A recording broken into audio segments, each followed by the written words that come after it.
Ito nga po pala yung DTF area. Ito nga po pala yung computer ng printer ng COVID printer. Ito naman po yung drive niya. Okay pa naman po. Dito naman po niya. Ito po yung COVID printer.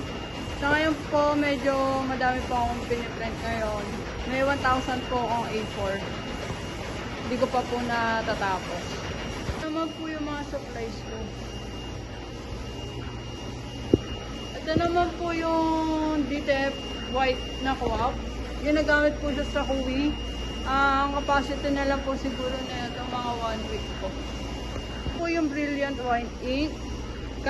Ginagamit naman to sa crayon po. Ang capacity naman na ito mga 2 weeks po siguro. Ito yung powder ko. Kulang na po ako sa powder. Pero alam ko po, pa-deliver na lang po yung hinihintay.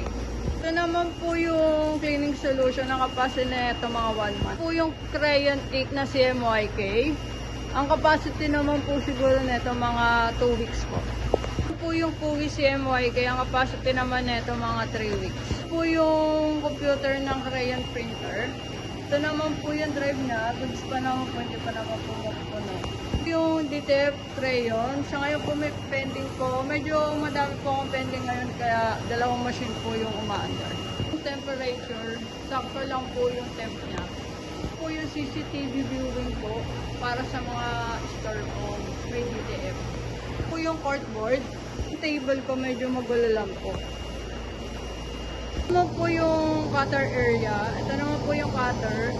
So ngayon po may kinakat ako. Meron rin po ako yung 1,000 pong piprim ko na A4. Ikakat ko rin po yun. Tapos ito naman po yung mga nakat ko. Yung oven naman po, gumagana naman po sila parehas.